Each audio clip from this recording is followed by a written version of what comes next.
என்ன சரசு சைக்கிள் மேலே வாரே? அது ஏன் கேக்குற?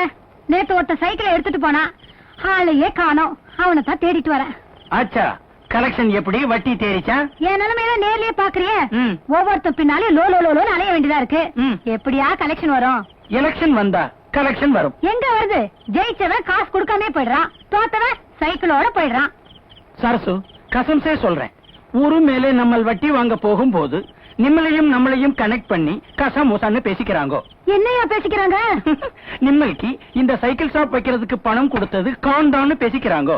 ஆமாயா, எத்தனையோ தமிழ்காரங்க இருந்தோம், யாருமே உதவி செய்யல. காபூல்ல இருந்து வந்து நீ தானே கடன் கொடுத்த. ஏன் சரசு, நீ நிக்கா பண்ணிக்கலாமே. எவ்வளவு நாளைக்கு நீ தண்ணியா நிப்பே? ஊர்ல பல்பேரு பல்விதமா பல்விளக்காம பேசிக்கிறாங்க. ஆமாயா, ஒவ்வொருத்தரும் சைக்கிள் கேட்கும் போது டபுள் மீனிங்ல பேசுறாங்க. சரசு, 1 மணிக்கு எவ்வளவு? ஒரு ஃபுல் நைட்டு நானே வச்சுக்கிட்டா எவ்வளவு? பாத்தியா, சொன்னல டபுள் டபுள். அரே, இப்ப நீ என்ன கேட்டே? சைக்கிள் தான் கேட்டேன். சைத்தான் கி பச்சா, வாடகைக்கு சைக்கிளை இப்படி கேக்குறே? உன்னை நடத்தியே துபாய்க்கு அனுப்பணும். எதுக்குயா துபாய்க்கு அனுப்பணும்? துபாயில பொம்பளைங்களே சைத்தடிச்சா கல்லாலே அடிச்சு கபர்ஸ்தான் அனுப்பிச்சிடுவாங்க. இவன் அங்கே போனா திரும்பி வரவே மாட்டான். ஏன் சரசு, இப்படி பசங்க தொந்தரவு பண்றாங்களே, நான் உன் கூட இருக்கட்டுமா? விதே கடையிலே. யோ, அவனோட சேர்த்து உன்னையும் துபாய்க்கு அனுப்பிடுவேன். சைத்தான் கி பச்சா.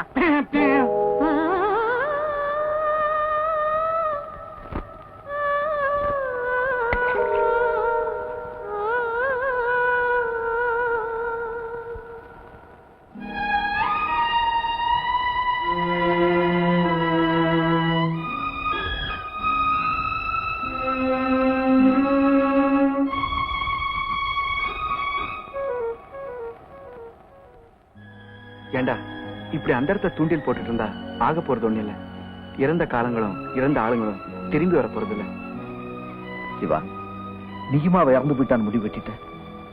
இல்லடா, அவ இறந்து போகல. வரப்புல இருக்க புல்லுல, வயல்ல இருக்க நாத்துல, காத்துல ஆடுற கீத்துல, சலசலன்னு ஓடுற வாக்கியத்தை நீ நுரையில.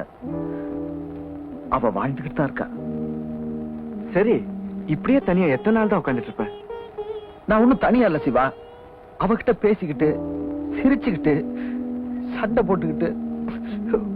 நீ போடா. டேய், நீ போடா.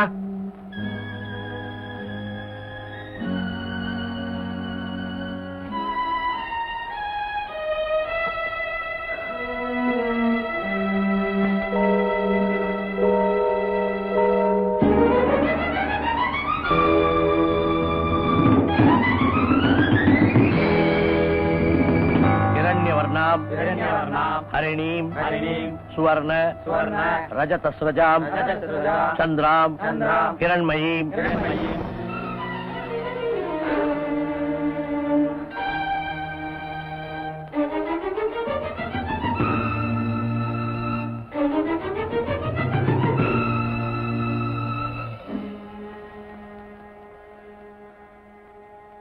உண்மையை சொல்லுங்க, நீங்க யாரு? நான் யாரா? அந்த கேள்வி தான் 6 கால பூஜை செஞ்சு தினமும் அம்பாளை கேட்டுட்டு இருக்கேன். அவ சொல்ல மாட்டேங்கிறா. உனக்கு தெரிஞ்சா சொல்ல. நீங்க ஒரு ஜாதி வெறியன், மத வெறியன், ரத்த வெறி பிடிச்ச பக்தி புலி. அந்த ரத்த வெறிக்கு சாட்சி என் பொன்னியோட கொலுசம், இந்த ருத்ராட்ச மாலையும் தான். நேத்து வரைக்கும் பகுத்தறிவு பேசிட்டு இருந்த, இன்னைக்கு என்ன பைத்தியம் மாதிரி பேசுற? மொட்டத்தலை கீழே இருக்கிறது ருத்ராட்ச மாலை, முழங்காலுக்கு கீழே இருக்கிறது கொலுசு. நீ ஏன்டா மொட்டத்தலைக்கு முழங்காலுக்கு முடிச்சு போடுற? நான் முடிச்சு போடுறேன். ருத்ராட்ச மாலையும் கொலுசையும் சேர்த்து முடிச்சு போட்டது என் பொன்னியோட முடி. அவ சாகல, சாகடிக்கப்பட்டிருக்கா. அந்த பால் குடத்தை உருட்டி விட்டது ஒரு ருத்ராட்ச பூனை. ஏவி விட்டது நீங்க, உருட்டி விட்டது யாரு? பையா, அவசரப்பட்டு அதிகம் பேசக்கூடாது, அளந்து பேசணும். செலவழிச்ச பணம் கூட திரும்ப வந்துரும், ஆனா வார்த்தைகள் திரும்ப வராது. என்ன பழி சுமத்துறோம்ன்றதை விட யார் மேல பழி சுமத்துறோம்ன்றது ரொம்ப முக்கியம்பா. பரமனை கூட புண்படுத்தலாம், ஆனா பக்தனை புண்படுத்த கூடாது. ஏன்னா அது பாவம். பக்தனை புண்படுத்தினா அது பாவம். பகல் வேஷக்காரன கொலை செஞ்சா கூட பாவம் இல்ல. நான் 100 தடவை சொல்லுவேன், இது கொலை, இது கொலை, இது கொலை. உன் கண்ணுக்கு சாதாரண விபத்து கூட கொலையா தாண்டா தெரியும். ஏன்னா நீதான் பகுத்தறிவுவாதியாச்சே. சிரிக்கிறீங்களா? என் பொண்ணிய கொலை பண்ணிட்டு என்ன அழ வச்சு பார்த்து சிரிக்கிறீங்களா?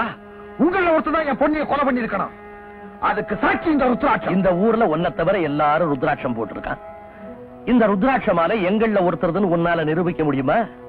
இந்த ருத்ராட்ச மாலையும் கொலுசும் ஒரே நாள்ல ஒரே சமயத்துல கிணத்துக்குள்ள விழுந்ததுன்னு சொல்ல முடியுமா? குத்துன கத்திய கழிவிட்டதுனால குற்றத்திலிருந்து தப்பிச்சிட முடியாது. உங்க சாமர்த்தியத்தினால எதையும் சாதிச்சிட முடியாது. உங்க மேல எனக்கு சந்தேகம் வந்தாச்சு. மகனே, எப்பாடுபட்டாவது உனக்கும் பொன்னிக்கும் கல்யாணம் செய்து வைக்கணும்னு ஆசைப்பட்ட என்னையே நீ சந்தேகப்படுறியா? இத பாருப்பா, ஏதோ விதி, அவ இறந்துட்டா. அது உனக்கு பெரிய அதிர்ச்சியை கொடுத்திருக்கு. உன்னையும் நான் இழக்க விரும்பல. உள்ள போ. போறேன். உள்ள இல்ல, வெளிய. இந்த கொலைக்கு நீங்க தான் காரணங்கிறத நிரூபிச்சு ஊர் மக்கள் முன்னாடி உங்க முகத்திரைய கிழிக்கிறேன். நம்ம கையில என்ன இருக்கு? எல்லாம் எழுதி வச்சபடிதான் நடக்கும். பாதி வட்டி. அரே, அன்னைக்கு அவசரத்துக்கு பணம் கேட்டே, காணுக்கு வட்டியும் இல்லை அசலும் இல்லை. உனக்கு வெக்கம் இல்லை?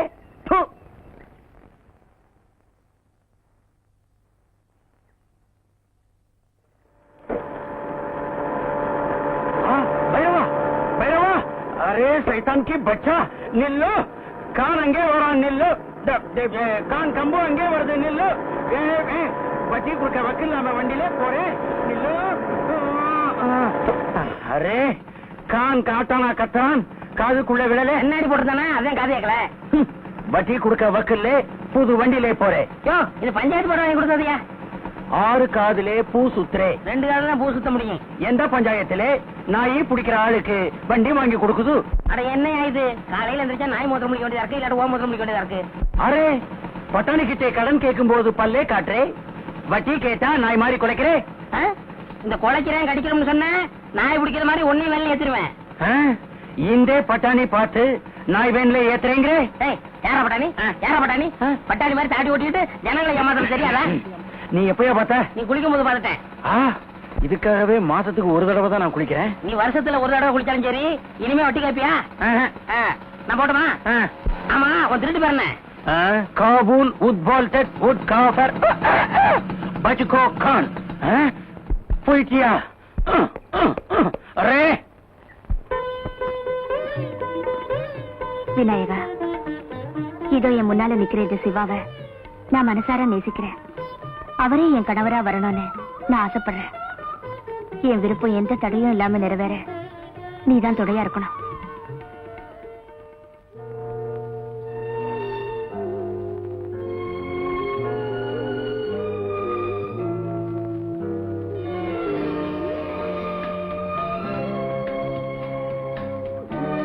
என் ஆசைய நான் வெளிப்படையா சொல்லிட்டேன். அதே மாதிரி துளசி, நானும் உன்னை மனப்பூர்வமா விரும்புறேன். வாழ்நாள் பூரா உன்னோடய வாழணும்னு ஆசைப்படுறேன்.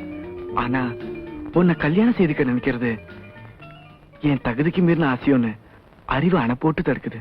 நம்பிக்கையும் மனசுல உறுதியும் இருந்தா எதையும் சாதிக்க முடியும்னு உங்க அறிவு சொல்லல? நீ எழுதுற கவிதை மாதிரி இதையும் சாதாரணமா நினைச்சிடாத. கவிதை எழுதுற பொண்ணுக்கு இருக்கிற தைரியம் கூட கலெக்டர் ஆக போற ஆம்பளைக்கு இல்லையேன்னு ஆச்சரியப்படுறேன். உங்களை கலெக்டர் ஆக்கணும்னு உங்க அப்பா நினைக்கிறது கூட தகுதிக்கு மீறின ஆசைதான். அதை நீங்க நிறைவேற்ற போறது இல்லையா? தயங்காம நெத்தியில பொட்டு வைங்க.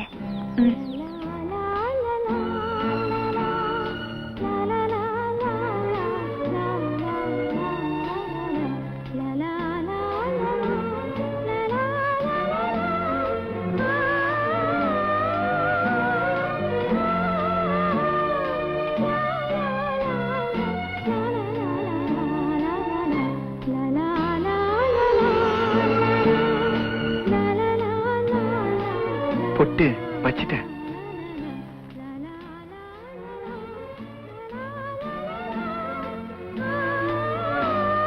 ஏதோ அசட்டு துணிச்சல நாம 2 பேரும் ஒரு முடிவு எடுத்துட்டோம். ஆனா உங்க அப்பா இதுக்கு... அப்பா பத்தி உங்களுக்கு தெரியாதுங்க. அண்ணன் ஒரு பொண்ணு கட்டுக்காரியை காதலிச்சாரு. அது அப்பா தடுக்கல, கல்யாணத்துக்கு சம்மதிச்சாரு.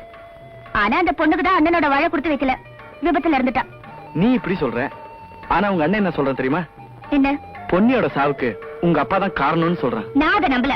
நம்ம கல்யாணத்துக்கு அப்பா கண்டிப்பா சம்மதிப்பாரு. ஏதோ உனக்கு அந்த நம்பிக்கை இருந்தா சரிதான். இத பாருங்க, ஊர் எரிய நம்ம 2 பேருக்கும் கல்யாணம் ஆகாட்டாலோ உள்ளத்தால நம்ம 2 பேரும் கணவன் மனைவியா ஆயிட்டோம். அந்த சந்தோஷத்தை கொண்டாட வேண்டாமா? கண்டிப்பா கொண்டாடணும். அப்ப நான் ஒரு கவிதை சொல்றேன் கேளுங்க. கவிதா வேணாங்க. ஐயோ இது பாருங்க, ஒரு வாட்டி கேளுங்க. வேணாங்க. காதல் எனும் தீவினிலே. கவிதா வேணாங்க. காதலி போ. ஐயோ, கேளுங்கள. காதல் எனும் தீவினிலே. வேணாங்க. என்னங்க நீங்க? ஐயோ. இப்ப சொல்லுங்க கவிதைய. அம்மா, இப்ப எனக்கு கவிதையே வராதுங்க. நன்றி கட்ட நாயே, சோறு போட்டு வளர்த்தவங்களுக்கே துரோகம் பண்ணி விட்டியடா. இதுக்குத்தான் உனக்கு தங்க மெடல் கொடுத்திருக்காங்களா? ஏண்டா ராஸ்கல், நீ பண்ணி இருக்கிற பாவம் 7 தலைமுறைக்கு நம்ம குடும்பத்தை நாசமாக்கி விடுமடா. சை, அப்பான்னு கூப்பிடுறதுக்கே உனக்கு யோக்கியதை இல்லை. முதல்ல எதமா காலில் விழுந்து மன்னிப்பு கேளுடா. வாடா.